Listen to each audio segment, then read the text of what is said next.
Hi guys, I think it's important to show respect when it is due, and in this clip I think Tory MP William Wragg deserves a great deal of respect.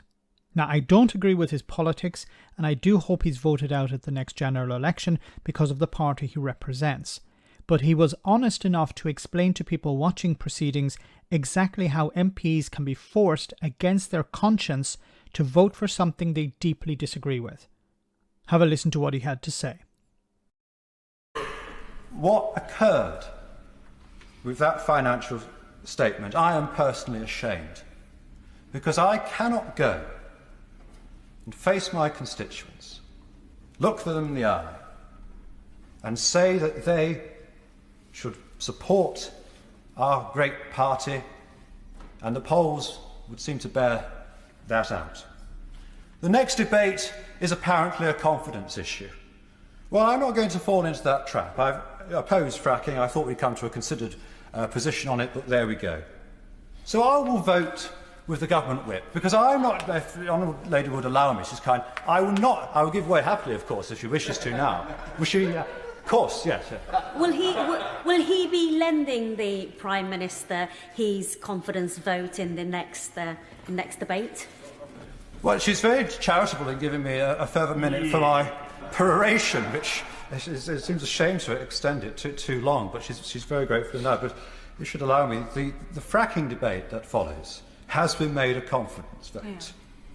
If I vote as I would wish, then I would lose the whip. I would no longer be Vice Chair of the 1922 Committee. I would no longer maintain a position as a Chair of one of the Select Committees of the House. And indeed, because of that, my letter lodged with my honourable friend, the member for Altrincham and Sale West, would fall. And I wish to maintain that letter with my honourable friend.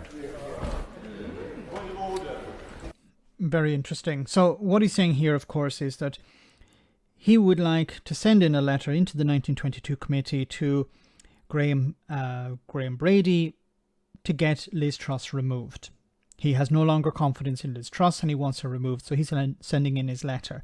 But if he votes against the government, he will have the whip removed. He will be no longer able to attend committees, and he will not be able to send in his letter to have Liz Truss removed. So he is abiding by the whip, and he's voting with the government.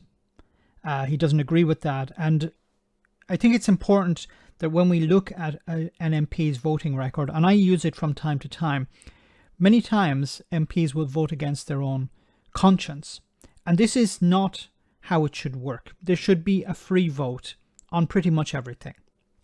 Sometimes it may be necessary to have a 1-line, 2-line or 3-line whip, but generally most votes should be a free vote.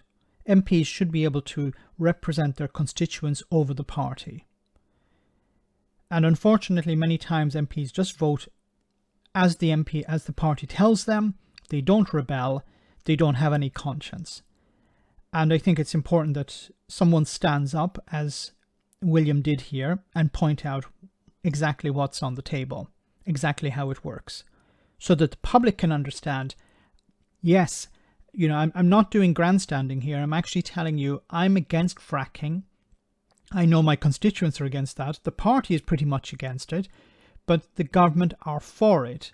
And we're being forced to vote on something that we disagree with in order to help Liz Truss. And at the same time, I want to remove Liz Truss because I don't think she's good for the country, or whatever his motivation is. Let me know in the comment section, guys, what you think about all of this. As always, your comments are greatly appreciated. Thanks a lot.